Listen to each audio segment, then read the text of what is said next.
ময়ূরাসন।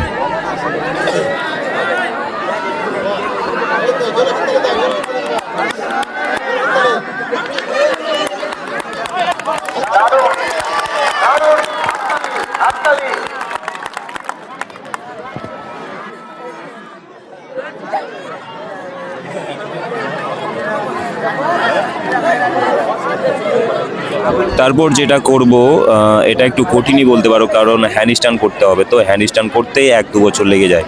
তো এখানে অসীম front split করবে আর তার পেছন দিক থেকে আমি হ্যান্ডস্ট্যান্ড করবো আর আমার পাটা ধরে নেব অসীম ভাই।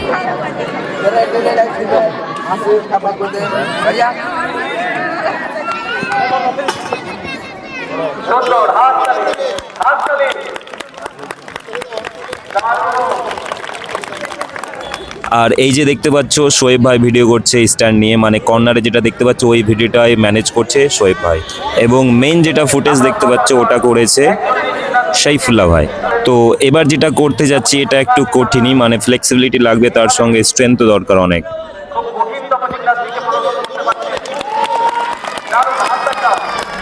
তো এখনো পর্যন্ত যারা এই ভিডিওটি দেখে যাচ্ছ তাদেরকে অশেষ অশেষ ধন্যবাদ। আর কোনটা তোমাদের খুব কঠিন মনে হচ্ছে সেটা কমেন্ট করে অবশ্যই জানিয়ে দিও, আর ভিডিওটি অবশ্যই লাইক করে দিও। তো এবার যেটা করবো এটাতে ফ্লেক্সিবিলিটি দরকার আর ব্যালেন্স।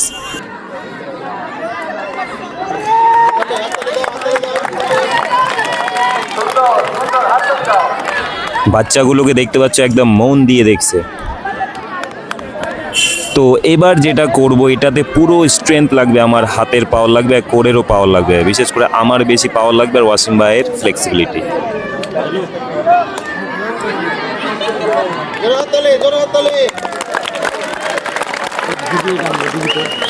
ও তেরি, অনেকে আবার সিটি মারছে। আর এই যে শোনো শোয়েব ভাই আর একটা স্যার কথা বলছে কি সুন্দর। এটাই একটা ভালো জিনিস হচ্ছে, ভালো কিছু। তো আমরা একটু ভাবিনি যে এত অ্যাপ্রিসিয়েট করবে সবাই, হাততালি দিবে, মানে ভাবতে পারিনি। সবাইকে থ্যাংক ইউ। তো এবার যেটা করতে যাচ্ছি এটা একদম মানে কি বলবো খুবই কঠিন। আমরা প্র্যাকটিস করার সময় মানে যখন প্রথম ট্রাই করেছিলাম প্রায় 4-5 বার করার পরে পেরেছিলাম।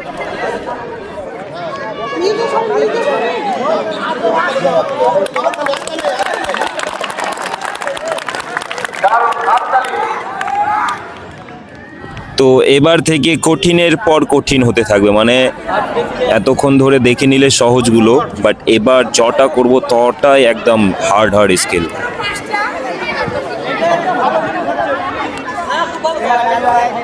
তারপর ভাই